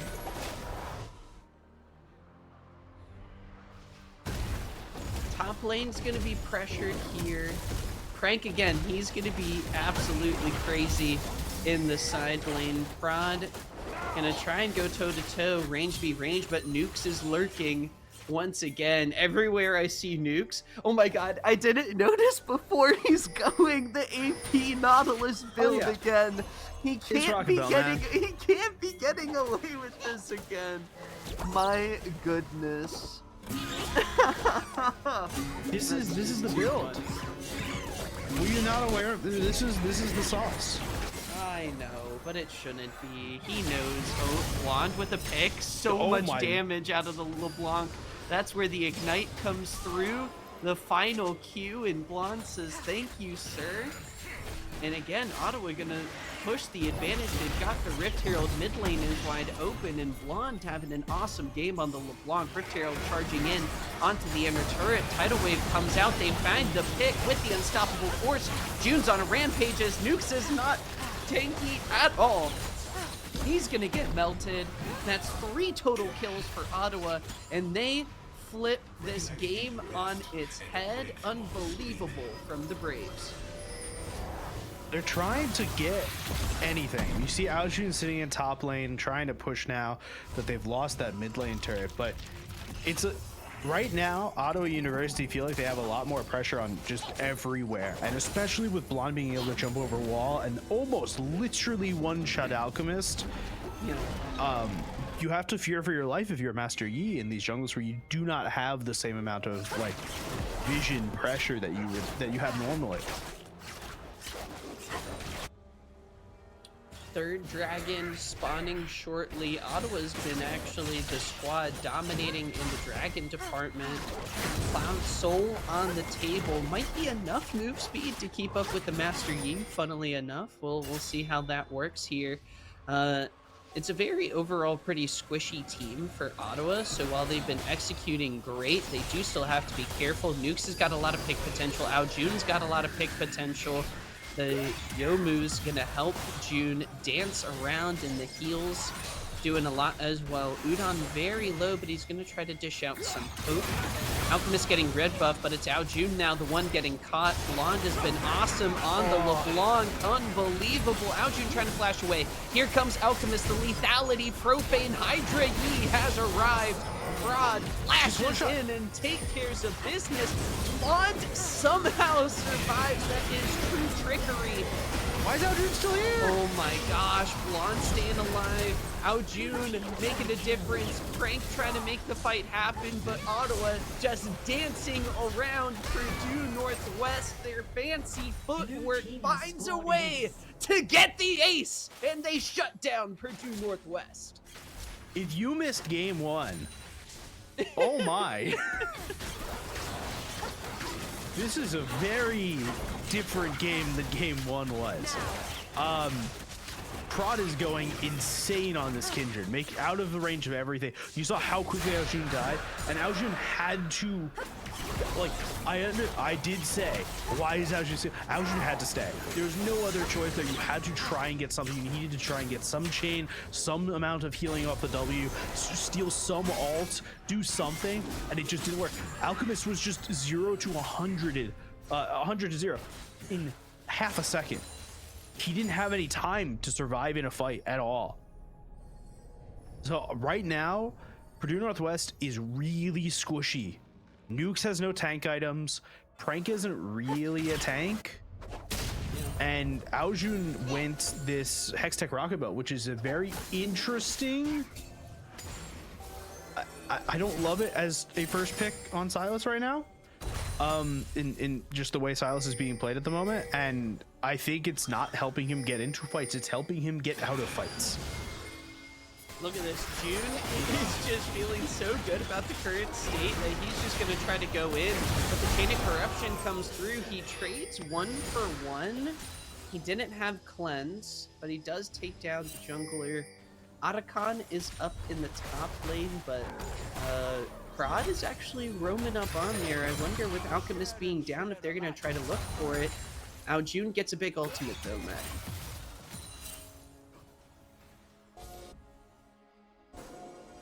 The Malphite ult is quite good, but if he wants to use it, he has to use it in an area where there are people, and he needs to use it with backup. Alchemist is dead. That's a huge AD threat gone.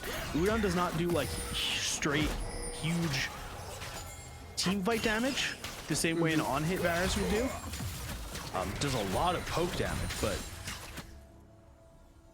I think this ult may just go. It may just like walk away, and that means that cooldown on the ult now is going to take a bit to get back up, and that's one of the more meaningful ults stolen from Ottawa University without much value from it. Yeah.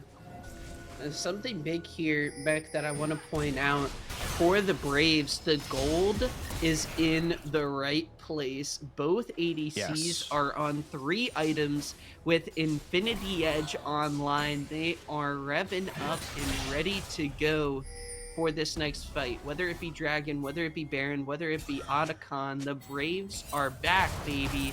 And in game number 2, they are looking to bring this series to a game 3. Riverside, meanwhile, gets caught out in the side lane. He's going to try to use the ultimate to escape. The extra move speed from the Seismic Shard is just enough to get out of danger, but PNW is going to keep on pushing.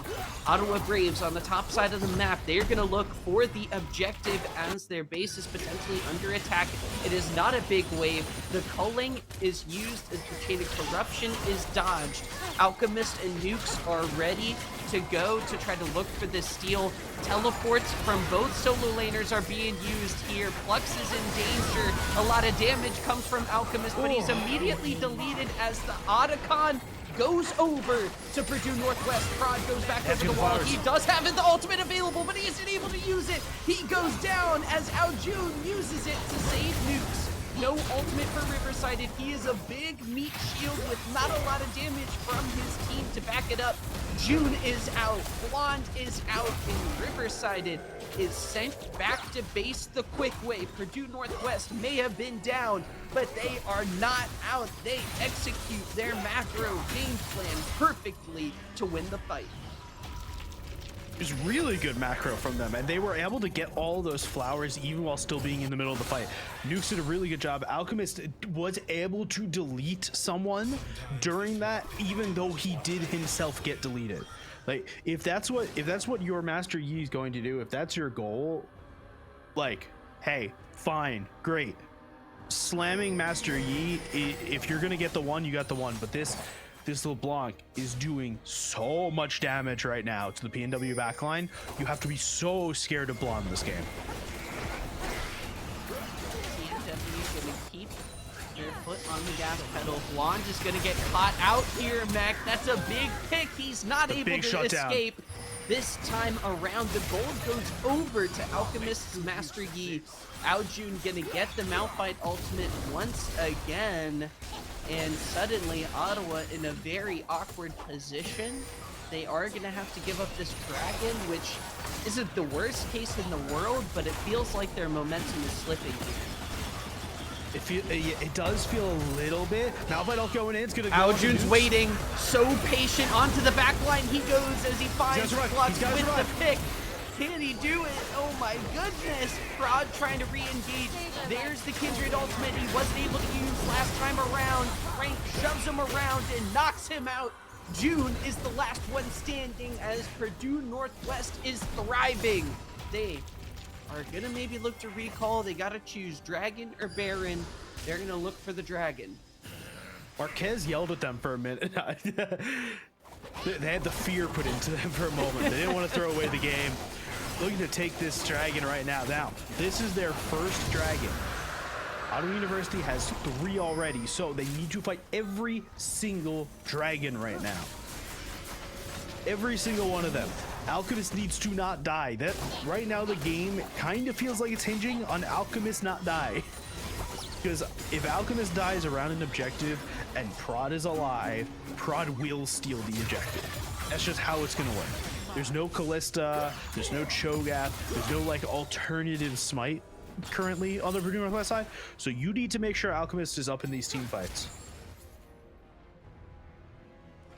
Ottawa and Plux trying to get some vision control around what will surely be the next cinematic fight. We've got a close one here, Meg, for game number 2. 20 kills apiece between the two teams. Crank is spotted, could be a big pick. He's able to hop away, but the culling is used. June is in hot pursuit. The rest of PNW is around. Udon uses the Chain of Corruption, and it's dodged. Turret goes down. Ottawa continues to push. Blonde looking for a pick here. He's gonna miss the chain in distortion on back to where he started. And the game is afoot. A close game of League of Legends as Ottawa presses the go button on Baron Nashor. Teleport's not available. Kind of hard to see here. It looks like it actually might be up here for Prank and Aojun. Just came back up. The summoner spells ready to go. They can be safe in the side lanes as Ottawa back off. I think they have so much damage on this ban. I think they can do it. I think they got scared the second they saw Alchemist nearby. But if you're playing into this Master E right now, I think you need to play quite aggressively and play very unscared, right? Prod is doing quite well this game. Alchemist gets nuked. I think you just need to kind of force an objective here, and I think they're doing it right now. They're starting to at least Blonde's in the back line, trying to take down nukes, and it looks like they're turning. Oh, Nukes June finds the hook. Unbelievable start to the fight. June takes down Fraud. He takes down June, and it is a disaster for the Braves. Nukes found the pick onto the back line, and Ottawa get absolutely wiped off the map. Unbelievable from Purdue Northwest. They just go for the win? June finds the perfect fight after Nukes found the engage. Unbelievable game here as Alchemist has so much move speed, they're gonna absolutely destroy the base. I'm sorry, since when was Zonia's on Nautilus just the game-saving bit right there? Making sure Nukes was still alive was the absolute winner of that team fight. They're gonna get 2 inhib turrets. They could get Nexus here. Timers, they exist. There's gonna be a fight here. June, can he be a hero? Udon's focusing on the Nexus. They're trying to win the game here. Oh my God. And yes, Purdue Northwest finish off Ottawa right at the 30-minute mark. Unbelievable game here. And they hold off the game number 3 attempt. Ottawa were rolling in the early game, but PNW, the team fight execution from them, Prank, Aojun, heroic moments to keep the game alive, and Nukes is not. What can we say? We saw it coming. Can we go back to the draft? Can we go back to that draft screen? I know that was by accident, but can we talk about this? This was the draft screen that we saw this game. There was so much up, and this was the decision. What? This was the draft. This is how it, like, Yeah. Gwen Jungle was the only thing bad. Gwen Jungle and Shinzao, and like, incredible. Yeah, 100%. A super close match that was incredible to watch here. Game number 2 delivered on the hype between these two top teams. Ottawa put up a good showing. Blonde's LeBlanc was electric, but it wasn't enough. Purdue Northwest find a way, fight after fight. Nukes landing critical hooks. Prank in Aojun having incredible ultimates. I mean, how many times did we see Aojun, have fights where he somehow, maybe engages with the Malphite ultimate, and other fights where he's using the Kindred ultimate? It was an awesome pick, and it did just some incredible work. This is a bold statement, but I think that Aojun used Kindred ult better than Prod did this game. I think he was incredibly good at every other champion this game except for Silas. I think his Silas was good, but like played a real good Malphite this game.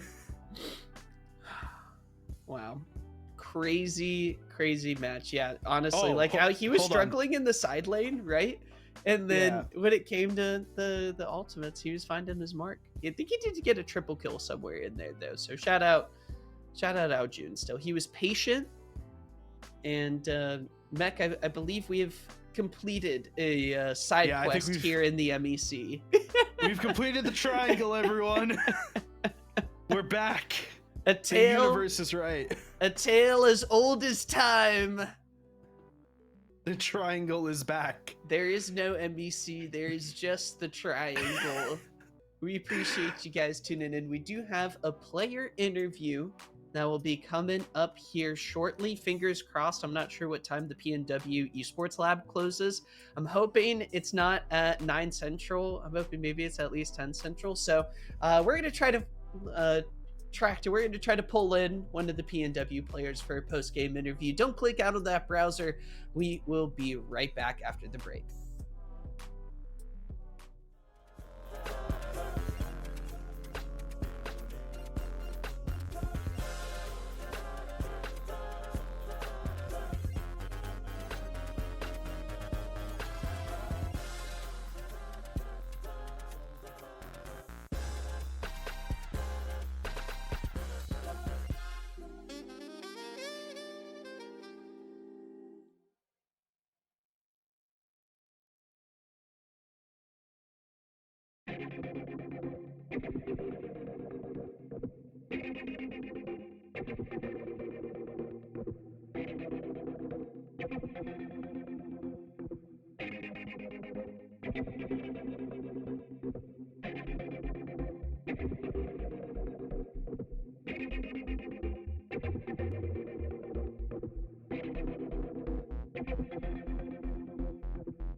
Hello, everyone, and welcome back to our continuing coverage of the Midwest Esports Conference CLOL Spring 2025 season. PNW reigns supreme so far in the regular season as Prank y'all get the win over the Ottawa Braves. It was a dominant game one, a little bit of a closer game two here. Walk me through how PNW is feeling as playoffs are starting pretty soon here. Next week, the bracket is set. Playoffs, we're high hopes once again. Yeah. We had our little fumble last week. I don't know if you guys saw. We started great, and then disaster struck. First game, but that's our form. That was our form against GVU. We had a little oopsie. Things got rough. We get a little too silly sometimes, as you saw today. But like when we're in form, we're good. But we get a little silly sometimes. So. What did Marquez say to you guys between game one and game two? So for some context for you, I coached collegiate Counter-Strike for 2.5 years. Okay. I had players who absolutely stomp in the first game, and then we go on to another map pick, and I go, I don't know what to tell you guys. You just stomped game number one. What am I supposed to? What does Marquez tell you guys after you beat a team in that dominant of a fashion in game one? And then how did it absolutely fall apart as you got through game two? So it's one of those things where it's like, man, I'm so proud of you guys. You guys did so good. You guys played so clean. Like, let's get a little silly, and then we kind of take the silliness and we ran with it, and then Kez is like, gamer words like, what are you guys doing? PG. And yeah, and then the silliness just goes on from there. Who's the main contributor on the team to the silliness? Is it Alchemist? Honestly, it's probably Nukes, because anytime we bring up a pick, he's like, "Yo, I can play that shit support. Like, give me a support." So it's got to be Nukes. This is the second time we've seen Zonia's rocket belt not electrocute Nautilus. Yeah. And unironically, it saved the game for you guys tonight. I mean, it's like regular Nautilus, but honestly, he does make it work. I won't lie. He somehow makes it work, and it's really funny to see a Nautilus ult hit someone, and then it does the normal knock up, but then they kind of get their health bar nuked out of it, and it's really funny to see. And it's especially huge when he's finding these hooks onto June somehow in the late game fights, and we're just I'm like, oh my god, that's exactly what they needed to just destroy the fight. But y'all take it. Absolutely huge victory. I know we've talked to Red, we've talked to you a little bit this season. I feel like everyone's kind of gearing up for playoffs, and especially this will be kind of, I feel like, possibly the best practice ahead of top 32 CLOL. So what's kind of the mindset for you guys in terms of, I know classes are tough, managing practices and tough. How do you guys find the balance of locking in and kind of balancing that with the rest of what's going on? So that is a great question. It's really hard, honestly. Yeah. It's very difficult because June has his NACL stuff. Yeah. Everyone's getting slammed with classes, and honestly, between that and dude, who put MEC matches during the week? Please go back to weekends. That's all I'm gonna say. Please go back to weekends. It's very hard to scrim when it's during now the playoffs are during the weekend. It'll probably be a lot easier to scrim, but oh my lord, MEC during the week is brutal. definitely adds to the difficulties, like on top of like all the other external stuff. Mm-hmm. So, as this is going to be the last time we're going to see you on stream during the regular season this year, we're not streaming your game on Wednesday. Big surprise. Unless, oh no, never say never. Never say never. Hey, we've already made it. We've made the decision. We're sticking with it. No Since we're not teasies, seeing you on backsies. I want to start asking this to everyone in the interview, which is I want you to give me your pitch, okay? Okay. Mac and I have determined that even if the league isn't doing it, we are doing our all MEC team, okay? Okay.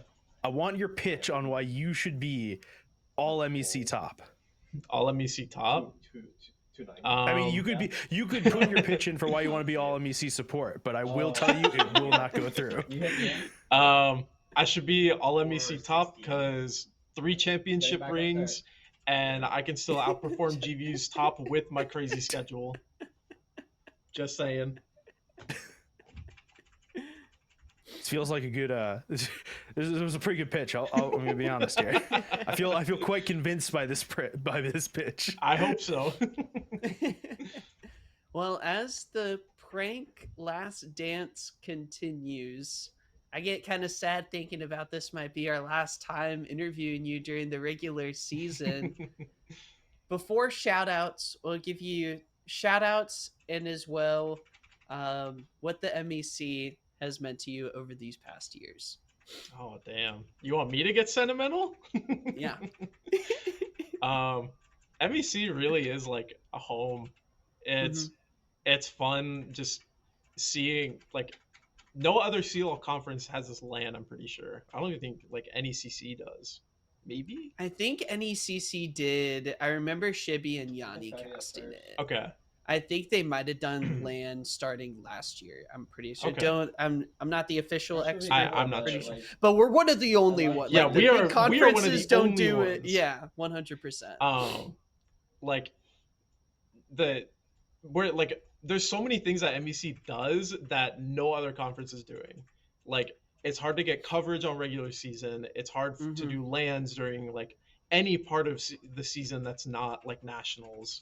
Like having, a production, having like any of this stuff, like even like social media coverage, like it's impossible to find. So it's really like, it's a home. It feels like a place that cares about CLOL, and it definitely cares about the players that are in this conference, and like really wanting to highlight those players, like share their story and really like get personal with it, rather than just like, these are the players, these are how they're doing, like that's it.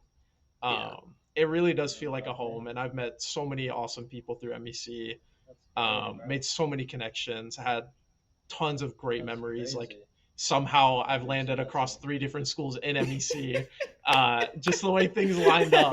But like across all of those teams, across all of those schools, like the memories are amazing, and I would totally do it again.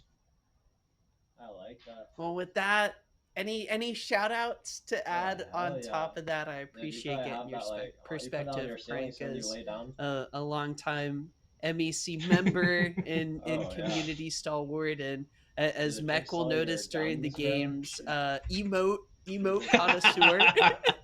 A little troll deer. Shout out my girlfriend. She watches all the games when she can. Shout out the guys for being able to pull things in when we get a little silly. Shout out you guys as casters always. Love you guys. You guys are awesome. Shout out the other MEC teams. It's been a competitive season, probably the most competitive, honestly. Speaking of which, can we, Alan? Can you show the photo? Uh-oh. I don't know if you've seen this yet, Prank, but we've completed something this season, which you guys politely screwed up last season. Okay. All right. Which is the MEC circle of suck, the MEC triangle here. It's back. It is back. I will refuse to not use this graphic. Okay. It is back because this did happen. Yeah, we did screw it up last year because Ottawa always rolled over PNW. GVU, we sometimes dropped games to Ottawa, and then like I don't know, GVU, PNW go back and forth depending on like Yeah. the day. So yeah, No, that's the I saw triangle all is is- here. All is good in the world again. We are back. The holy MEC is MEC back. trinity. Oh goodness, That's too good. funny. That's content right there, Mick. That's the content. That's we content. Well, we appreciate you joining us, Prank. As always, you're an absolute gem. Best of luck for classes as well as general competition. We're super excited to get playoffs going as the teams, the hype. I think everything starts to get a little real. That's what I love about like the regular season. We get to see the progression. It's like not just like a single bracket. We get to see it all kind of cultivate into an awesome competition. I'm wishing you the best of luck during it, and a good rest of the week. It's coming soon. It'll fly by, man. Playoffs bound. Or PNW on top still. Absolutely, man. Awesome regular season so far. We're excited to see you guys potentially take the throne. Kind of, GVU had their three-peat. We're excited to see what PNW can put on. Maybe y'all can add another banner. I need ring number 4. I gotta get this going. Well, have a good night, Prank. Thanks again for joining us. The age-old question: who are you choosing on your team? The GOAT of League of Legends or T1 Faker? It's a tough decision. We'll leave it up to the fans at home. Mac, before we end our stream, we do have a special shout out to send out. Yes, we do. You've been seeing this yellow square on the top of our screen throughout the night. That's for Alex's Lemonade Stand Foundation. It emerged from the front yard lemonade stand of 4-year-old Alexandra Alex Scott, who was fighting cancer and wanted to raise money to find cures for all children with cancer. And by the time she had passed away, she had raised $1 million. Since then, the foundation bearing her name has evolved into a worldwide fundraising movement and the largest independent childhood cancer charity in the United States. ALSF is a leader in funding pediatric research projects across the globe and providing programs to families affected by childhood cancer. For any more information, you can visit alexslemonade.org, or you could click the link that Alan is about to paste in chat right now to donate through Tiltify. It helps them out with a donation. It tells them that we sent you, so they continue to help support collegiate esports here in the Midwest, and we help support a great charity and a great place. Yeah, amazing cause. Always want to give them a special shout out. It's a cause really close to our hearts here at the MEC. It would mean the world for anyone to go ahead and check it out and potentially support. With that, we'll conclude our start to the week, but there is plenty more collegiate esports action coming to you Tuesday, Wednesday, Thursday, Friday. Come back to Unified Live. The MEC action does not stop. Mech and I will be back on Wednesday. Mech will kind of be here all week. Odds are you roll a dice. Not tomorrow, but odds are you roll a dice, click on the stream. Mech's going to be here repping. We really appreciate y'all tuning into tonight's show. Make sure to come back tomorrow for some Rocket League action. You won't want to miss it. Until then, hope everyone has a good night. Alex's Lemonade Stand was founded by my daughter Alex in our front yard when she was 4 years old. She decided she would have a lemonade stand, but instead of keeping the money, she would give it to her doctors so they could help kids like her. And she was able to reach her $1 million goal. She passed away 2 weeks later. She was 8.5.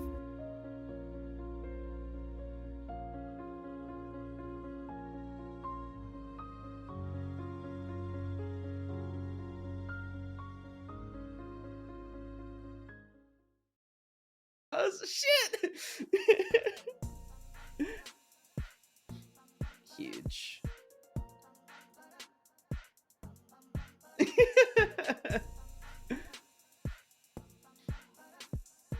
Work.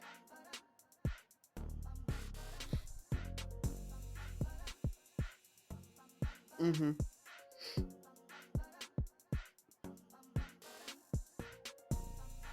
Oh no. Oh.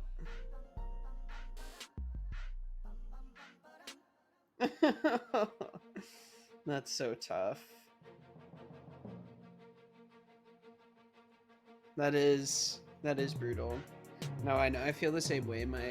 The office I'm in is right next to my roommate's room, and so luckily Mondays have been bachelor night, so